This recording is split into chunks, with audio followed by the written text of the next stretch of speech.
supaya jangan lepaskan. Kepada Nabi sallallahu alaihi wasallam, dan kata Allah Subhanahu wa taala, firman Allah Subhanahu wa taala, sesungguhnya Allah dan para malaikat sentiasa berselawat ke atas Nabi. Wahai orang yang beriman, selawat dan ucapkanlah selawat dan salam ke atas junjungan besar Nabi Muhammad sallallahu alaihi wasallam. Alhamdulillah, mudah-mudahan kita sentiasa menjadi orang yang suka dan sentiasa berselawat pada Nabi sallallahu alaihi wasallam. Bertepatan dengan pada malam ini kita menyambut Ramadan. Ramadan salah satu selain bulan dipanggil Syahrul Ramadan, juga disebut Syahrul Quran. Sebab Allah SWT berfirman dalam surah Al-Baqarah ayat yang ke-184. Syahrul Ramadan alladhi unzila fihi al-Quran hudan lin-nas wa bayyinatin minal huda wal furqan.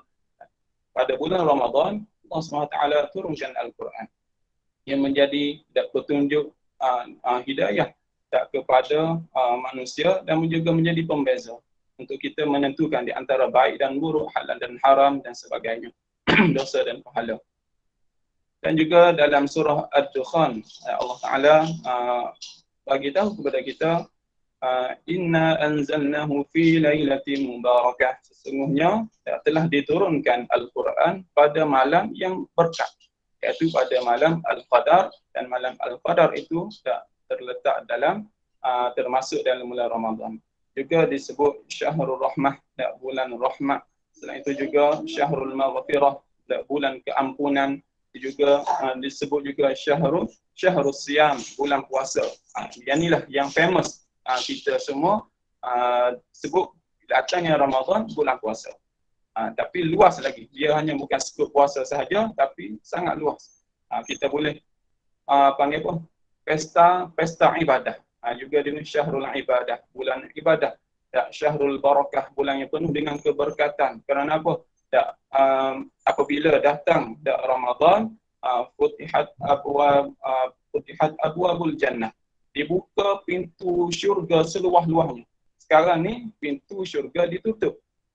Tetapi bila datangnya Ramadan, Allah SWT futihat abwabul jannah, buka seluas-luasnya pintu syurga, menunjukkan rahmat Allah SWT dan keberkatan Allah SWT buka seluas-luasnya kepada hamba-hambanya dan umat Nabi Muhammad SAW, kita lah semuanya. Dan juga waghulqat abwabun nar, ditutup serapat-rapatnya pintu neraka. Ini rahmat keberkatan Ramadan. Dan juga Ramadan juga syahrul Lailatul Qadar, bulan yang terdapat padanya satu malam yang lebih baik daripada 1000 bulan, malam Al-Qadar.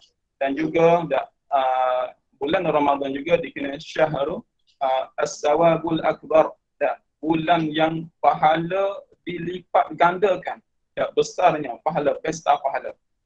Dan bulan ini adalah bulan yang paling mulia yang Allah SWT turunkan. Kerana apa? Ramadan ini menjadi bulan yang mulia, diturunkan kerana Al-Quran diturunkan pada bulan Ramadan. Al-Quran datang daripada Allah, Tuhan yang paling agung, yang paling mulia, diturun melalui malaikat yang paling mulia, penghulu kepada malaikat Jibril alaihissalam, diturunkan kepada Nabi yang paling mulia, Nabi Muhammad sallallahu alaihi wasallam, diturunkan pada malam yang paling mulia, malam Al-Qadar, yang mana malam tersebut atau berada dalam bulan yang paling mulia, bulan Ramadan. Alhamdulillah, kita umat Nabi Muhammad sallallahu alaihi wasallam berpeluang untuk mengecapi bulan yang mulia ini. Cuma pada malam ni, insya-Allah saya nak sentuh sedikit berkaitan dengan rahmat Allah SWT. Kita adalah pendosa. Semua, termasuk saya, kita semua adalah pendosa, kita tidak maksum. Kita sentiasa, kullu bani Adam khata' wa khairul khattab at-tawwabin. Setiap anak Adam itu sentiasa melakukan salah dan silap, kesilapan, dosa yang sengaja ataupun tak sengaja, secara jelas ataupun tersembunyi.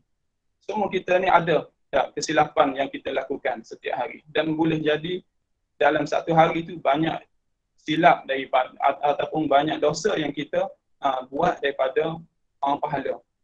Jadi sebaik-baik pendosa, macam mana Nabi sallallahu alaihi wasallam beritahu, wa khairul khattabun at-tawwabin. Sebaik-baik pendosa itu adalah mereka yang bersegera dan bertaubat daripada kesalahan yang pernah mereka lakukan.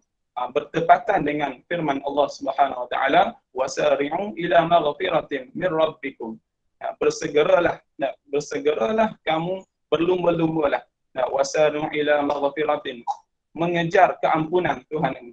Wa jannatin 'arduha as-samawati wal ard, disediakan kepada kamu syurga yang seluas di antara langit dan bumi. Kepada siapa? Orang yang suka bertaubat, suka minta ampun, suka untuk mengaku kesalahannya kepada Allah SWT untuk diampunkan.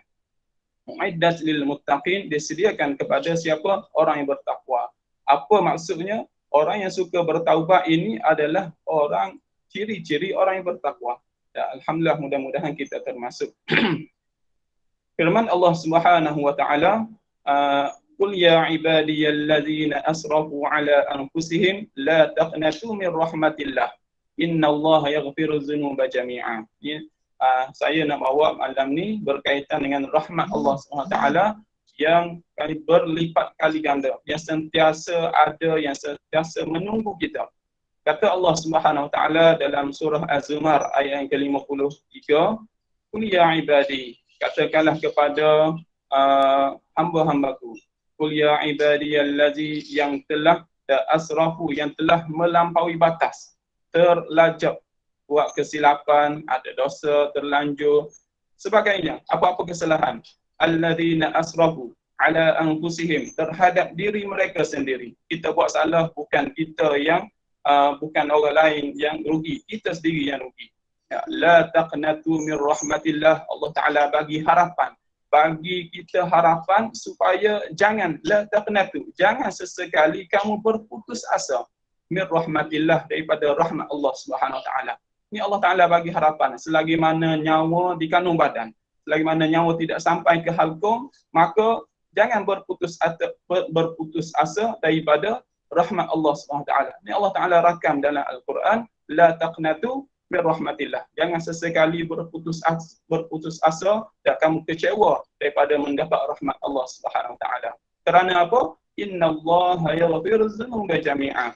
Sesungguhnya Allah Subhanahu wa taala itu Maha Pengampun segala semua dosa-dosa kamu. Yaghfirudz dzunuba jami'a, mengampunkan dosa, segala dosa-dosa, sama ada yang jelas, yang tersembunyi. Allah Ta'ala bagi harapan supaya kita ni kembali kepadanya. Dan innahu huwal ghafurur rahim, sesungguhnya Allah SWT dialah yang Maha Pengampun dan Maha Mengasihani. Jadi kita dah hak mutlak untuk mengampunkan dosa kita, hak mutlak yang untuk memberi rahmat kepada kita adalah Allah SWT. Maka akan datang kepada kita sehari dua lagi, insya-Allah pada bulan Ramadan, yang kita akan bermula puasa pada hari Ahad. Alhamdulillah, itu adalah pintu rahmat, ruang rahmat untuk kita mendapat keampunan yang sebanyak-banyaknya, dan juga rahmat untuk kita ambil sebanyak-banyaknya. Jadi insya-Allah sedikit perkongsian tip untuk kita menghadapi Ramadan. Tadi dibacakan, walaupun bukan bulan Ramadan, Allah Subhanahu wa taala tetap memberi harapan. La taqnatu min rahmatillah. Jangan sesekali berputus asa daripada rahmat Allah. Bila datang Ramadan, lebih-lebih lagi lah Allah Ta'ala buka seluruh-luruhnya. Sebab Allah Ta'ala tegaskan, Futihat abwabul jannah. Dibuka seluruh-luruhnya pintu syurga, menunjukkan Allah Ta'ala membentang seluruh-luruhnya rahmat dia kepada kita. Atas kita saja tindakan, apa respon kita. Kita nak tengok saja ataupun kita nak ambil kelebihan yang sediakan. Semua itu adalah bergantung kepada diri kita masing-masing. Jadi sedikit perkongsian tip, plan, perancangan untuk kita menghadapi Ramadan. InsyaAllah saya ingin kongsikan kepada hadirin semua yang dikongsikan oleh Ustaz Samsuri. 20 plan sehari untuk 30 hari Ramadan, dan setiap hari kita cuba buat 20 perkara ni. Supaya Ramadan kali ini menjadi Ramadan yang terbaik dalam hidup kita. Supaya Ramadan kali ini Ramadan yang lebih baik daripada Ramadan yang telah berlalu dalam hidup kita.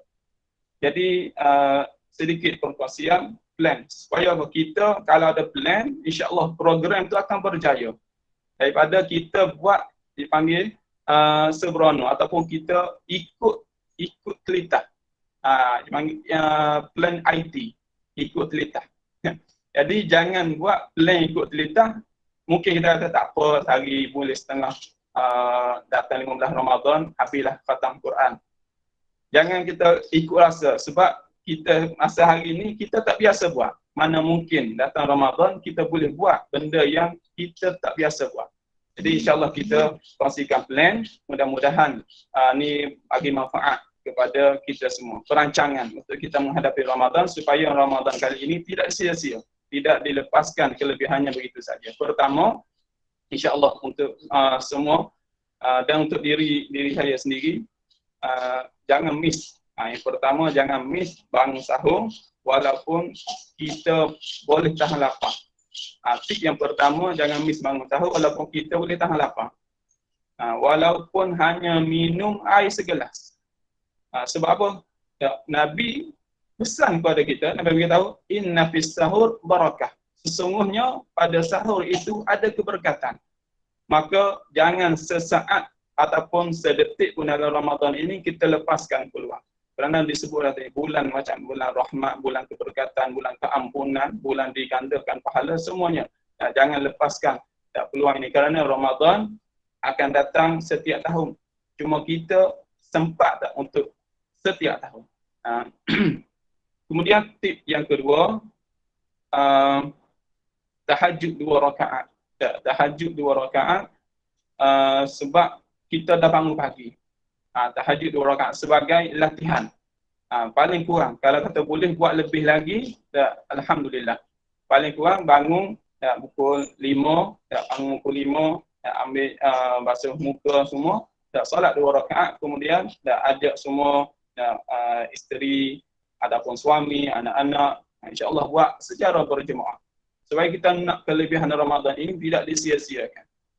Kemudian plan yang ketiga, bila masuk waktu subuh, jangan tinggal solat sunat qabliyah subuh. Kerana Nabi sallallahu alaihi wasallam beritahu, khairu minad dunya wa ma fiha. Solat sunat sebelum subuh 2 rakaat itu lebih baik daripada dunia dan segala isinya. Isi dunia ni mahal. Apa? Tanah mahal, minyak mahal, emas mahal, besi mahal. Semuanya isi dunia tu kalau kita ukur dengan harga lebih mahal lagi solat subuh 2 rakaat. Solat sunat subuh 2 rakaat sebelum subuh. Dan yang kelima, yang keempat, solat subuh berjemaah di masjid. Sebaiknya di masjid. Kalau tak mampu ataupun tak sempat, buatlah secara berjemaah di rumah. Kemudian yang kelima, lepas subuh baca 4 muka surat Al-Quran lepas subuh. Ambil masa time 4 muka surat sahaja lepas subuh. Kemudian dah selesai, masuk waktu duha, paling kurang solat sunat duha 2 rakaat. Kalau kita mungkin kerja, dan insya-Allah ada, kita boleh slip dan ambil masa sedikit 2 rakaat paling kurang. Kalau boleh lebih lagi, alhamdulillah. Sebab kita nak setiap detik, setiap waktu dalam Ramadan ini diisi dengan segala kebaikan. Kemudian yang keenam, yang ketujuh, solat sunat qabliyah zuhur 4 rakaat dan ba'diyah zuhur 4 rakaat. Okay. Setakat ni boleh dengar kan? Sebab ada komen kata salah. Boleh ya? Okay, alhamdulillah. Okay, solat sunat qabliyah zuhur 4 rakaat, ba'diyah zuhur 4 rakaat. Sebab apa dianjurkan? Kerana kita tak panggil apa? Kita tak rushing nak makan, kita rehat sebab kita tak boleh makan. Jadi waktu tu cuba manfaatkan kalau boleh 4 rakaat sebelum zuhur, 4 rakaat selepas zuhur. Sebab Nabi sallallahu alaihi wasallam beritahu, sesiapa yang melakukan 4 rakaat qabliyah sebelum zuhur dan 4 rakaat ba'diyah selepas zuhur, maka diharamkan dirinya daripada dijilat oleh api neraka. Kita semua nak diri kita tidak dihuman dalam neraka, maka ni salah satu peluang untuk kita dapat kelebihan. Kemudian yang ke-8, baca Al-Quran. Selepas zuhur, baca Al-Quran 4 muka surat. 4 muka surat lepas zuhur. Yes. Kemudian masuk waktu asar, solat qabliyah asar 2 rakaat. Dan kemudian selepas tu solat asar secara berjemaah. Dan sama ada kalau sebaiknya di masjid, kalau kata tak sempat ataupun ada masyarakat, ada urusan, cuba solat berjemaah di rumah. Selepas asar, baca 4 muka surat Al-Quran. Ataupun kalau kita tak mampu, tak ingat ataupun tak sempat nak baca, selepas maghrib nanti 4 muka surat, maka cuba tak lepas asar, pulun. Kita pulun 8 muka surat. 8 muka surat selepas asar. Sebab lepas maghrib nanti rajin nak mandi, apa nak buka puasa dan sebagainya. Cuba pulun lepas asar 4 muka surat Al-Quran dibaca. Kemudian yang ke-12, buka puasa on time. Yang ni tak ada khilaf. Semua setuju. On time buka puasa. Tak ada orang lewat-lewatkan buka puasa. Buka puasa semua orang setuju nak buka puasa awal. Jadi ada kelebihan nak buka puasa on time pada waktu bila azan terus buka puasa. Yang ke-13, solat maghrib berjemaah. Sama ada solat maghrib berjemaah sama ada di masjid ataupun bersama keluarga di rumah. Itu yang ke-14.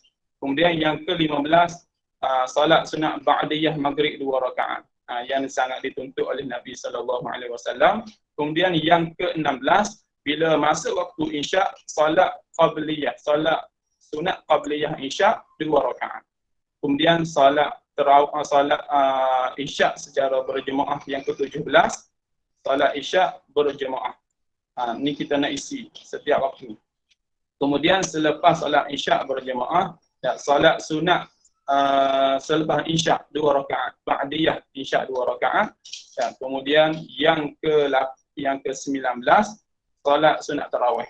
Solat sunat tarawih ni sangat istimewa, walaupun ia sunat tapi hanya boleh dilakukan pada bulan Ramadan sahaja. Serajin mana kita, sehebat mana kita, sekuat mana kita, pada bulan-bulan lain kita tak boleh haram nak solat sunat tarawih pada bulan lain. Walaupun ia sunat tapi hanya special di bulan Ramadan sahaja. Maka kalau boleh 30 hari Ramadan, jangan kita tinggalkan walaupun satu malam. Mengikut keikhlasan kita. Kalau kita rasa ikhlas dan untuk buat 8 lah. Kalau kita rasa kita ikhlas untuk buat 20 lah. Terpulang pada diri masing-masing. Kemudian yang ke-20, baca Al-Quran 4 muka surat yang terakhir. Jadi cukup daripada pagi, bermula dengan sahur, sehinggalah sebelum kita tidur, tu aktiviti ataupun plan untuk kita laksanakan pada bulan Ramadan selama 30 hari. Jadi bila kita baca Al-Quran tadi, selepas subuh 4 muka surat, selepas zuhur 4, selepas asar 8, selepas isyak 4, total semua 20 muka surat. 20 muka surat bersamaan dengan 1 juzuk Al-Quran. Maka kalau kita boleh konsisten dengan plan atau perancangan yang kita buat ini, insya-Allah cukup 30 hari Ramadan kita selesai patang Al-Quran 30 juzuk. Kemudian yang terakhir, yang lain-lain yang kita boleh tambah, jaga mata, jaga mulut, jaga lidah, telinga dan sebagainya, anggota badan kita. Dan jangan kita buat benda-benda yang boleh mengurangkan pahala puasa kita. Jadi ini panggil peringatan untuk kita muliakan. Kita muliakan Ramadan ini dengan kita mentarbiyah, jaga diri kita untuk menjadi insan, manusia yang lebih baik di sisi Allah Subhanahu wa taala. Inna akramakum indallahi atqakum. Sesungguhnya orang yang paling mulia di sisi Allah adalah orang yang paling bertakwa. Jadi last yang terakhir, setiap ni anjuran.